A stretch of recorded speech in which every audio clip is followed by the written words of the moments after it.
Hi hello నమస్తే welcome to our channel. ప్రస్తుతం స్టూడియోలో మనతో పాటు ఉన్నారు స్టాక్ మార్కెట్ ఎక్స్పర్ట్ జీవి సత్యనారాయణ గారు. నమస్కారం అండి. నమస్తే. జిఎస్టీ అనగానే మనకు చాలా భయం వేస్తుంది. ఎందుకంటే ఒకేసారి అప్పట్లో మోదీ గారు 18% చేశారు. ఎలా అబ్బా ఏంటి అని అందరూ తలలు పట్టుకున్న టైము. ఇప్పుడు కొన్ని వాటి మీద మళ్ళీ జిఎస్టీ చాలా దారుణంగా పెంచాలి అన్న ఆలోచనలు చేస్తున్నాయంట. అసలు ఏంటి, పెరిగితే ఎలా ఉంటుంది, వేటి మీద పెరుగుతున్నాయి? ఓకే, ఇప్పుడు జనరల్గా ఏవైతే జిఎస్టీ ఉందో గూడ్స్ అండ్ సర్వీసెస్ ట్యాక్స్, ఇప్పుడు మనం అంతకుముందు సేల్స్ ట్యాక్స్ అనేది అది పేరు మార్చి జిఎస్టీగా అయింది. 7 సంవత్సరాలు జరిగింది ఇది జరగబట్టి, ఏది జిఎస్టీగా పేరు మార్చి. అయితే ఫస్ట్ టైం మాత్రం ఇప్పుడు ఈ ట్యాక్స్ ఈ జిఎస్టీలో భారీ మార్పులు చేసే ఆలోచనలు ఉన్నాయని సూచనలు అన్నమాట. అయితే దీనిపైన ఫైనల్ డెసిషన్ మాత్రం ఈ నెల 21వ తారీఖు రోజు జిఎస్టీ కౌన్సిల్ సమావేశం ఉంది. అక్కడ వాళ్ళు డిసైడ్ చేస్తారు. కానీ మార్కెట్ వర్గాలు, మార్కెట్ అంచనాల ప్రకారంగా ఇప్పుడు మనం ఉన్న న్యూస్ ప్రకారంగా మాట్లాడుతున్నాం. మళ్ళీ 21వ తారీఖు జిఎస్టీ ఏదైతే అనౌన్స్ చేస్తారో దాన్ని బట్టి మళ్ళీ ఇంకో వీడియో. అయితే ఈ ఏవైతే జిఎస్టీలో జనరల్గా ఏం జరుగుద్ది అంటే, ఈసారి జిఎస్టీ ఎక్కడుంది అంటే జైసల్మేర్లో మీటింగ్ అనమాట.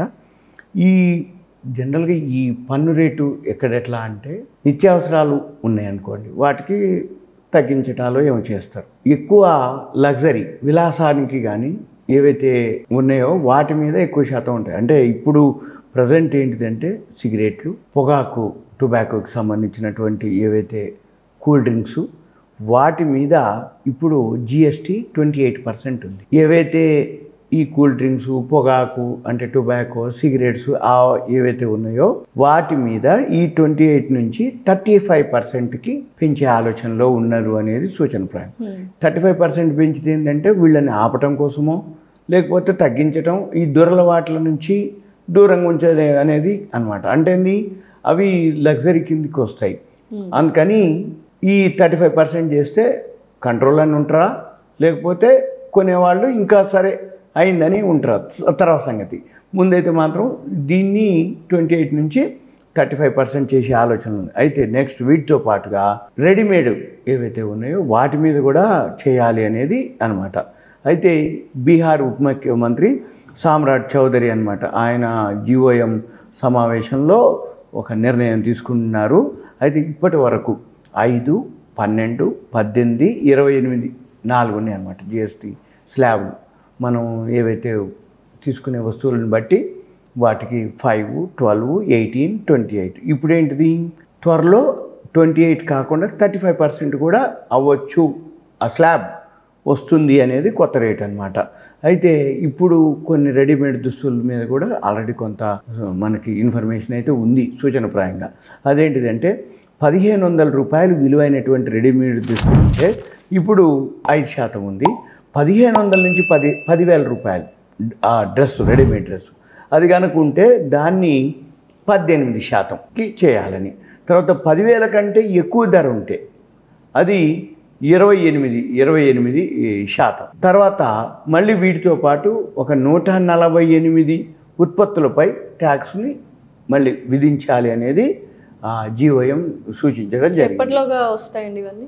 21కి మీటింగ్ ఉంది. 21 మీటింగ్ తర్వాత మళ్ళీ ఎప్పటి నుంచి చేస్తారో అప్పుడు డేట్ చెప్తారు, డేట్ అనౌన్స్ చేస్తారు. అప్పుడు ఈ అడ్జస్ట్మెంట్లు ఏవైతే ఉన్నాయో అవన్నీ కూడా అప్పటి నుంచి వాళ్ళు చెప్తారు డేటు అవన్నీ. అయితే వీటితో పాటు ఏంది, సౌందర్య సాధనాలు అంటే మేకప్ కిట్లు అటువంటి, తర్వాత గడియారాలు, బూట్లు వాటిపై కూడా ట్యాక్స్లు పెంచే ఆలోచనలో ఉన్నారు అనేది ఆలోచన అంటే ప్రతిపాదన.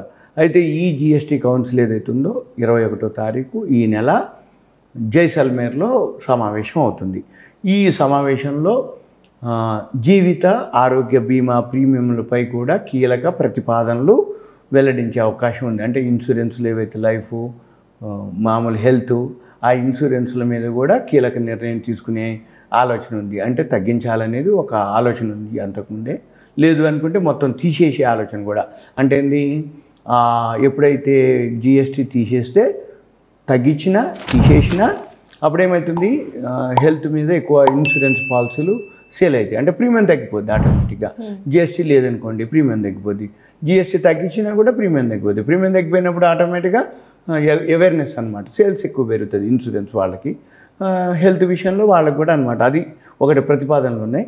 అయితే మళ్ళీ కార్లు, వాషింగ్ మిషన్లు అవన్నీ కూడా జిఎస్టీ కిందకి ఉన్నాయన్నమాట. ఇప్పుడు వీటిని 35% లగ్జరీ కింద, ఏది కార్లు కొనేవాళ్ళు, వాషింగ్ మిషన్లు, డిష్ వాష్లు ఏవైతే అవి ఉన్నాయో వాటికి మామూలు వాళ్ళు కొనరు, అవి సామాన్య వాళ్ళు కొనేది కాదు. కాబట్టి వాటి మీద 28 నుంచి 35% చేస్తారా లేదా అనే విషయాలు మాత్రం మనము అప్పుడే తెలుస్తుంది. ఎప్పుడు 21వ తారీఖు జైసల్మేర్లో. అయితే మళ్ళీ ఈ లోపల మనము అది అయిపోయినాక మళ్ళీ ఇంకొక వీడియోలో ఇదంతా కూడా ఒక అవేర్నెస్. అయితే మన షేర్ మార్కెట్కి ఇది ఏ విధంగా హెల్ప్ అవుతుంది, జిఎస్టీ కనుక పెరిగిందా తగ్గిందా, దానికి సంబంధించిన సెక్టారు, సపోజ్ ఇన్సూరెన్స్ సెక్టార్ ఉంది, జిఎస్టీ తగ్గించారా అనుకోండి, ఆటోమేటిక్గా ఆ ఇన్సూరెన్స్ కంపెనీ సెక్టార్ సంబంధించిన ఆ షేర్స్ అన్నీ కూడా పెరిగే అవకాశాలు ఉంటాయి. ఇప్పుడు సపోజు జిఎస్టీ పెంచారు, ఇప్పుడు సపోజ్ కార్లు అనుకోండి, సిగరెట్లు, టొబాకోవి, లేకపోతే డిష్ వాష్లు, వాషింగ్ మిషన్లు అవి పెంచారు అనుకోండి ట్యాక్స్, ఆటోమేటిక్గా ఏమవుతుంది, సేల్స్ తగ్గిపోయే అవకాశాలు ఉన్నాయి. సేల్స్ తగ్గిపోయినప్పుడు ఆటోమేటిక్గా షేర్ ప్రైస్ కూడా పడే అవకాశాలు ఉంటాయి. ఇవన్నీ కూడా మళ్ళీ మనం రాబోయే రోజుల్లో ఏ షేర్లకి అది అప్లికబుల్ అవుతుందో లేదో మళ్ళీ మనం ఇంకో వీడియోలో ఎక్స్ప్లెయిన్. ఇదంతా కూడా ఒక awareness, education, information, knowledge purpose మాత్రమే. ఎవరైతే దయచేసి కాల్ చేయొద్దు, ఏదైనా ఉంటే వాట్సాప్ మెసేజ్ పెడితే మనం రిప్లై చేద్దాం. Okay, thank you. Thank you.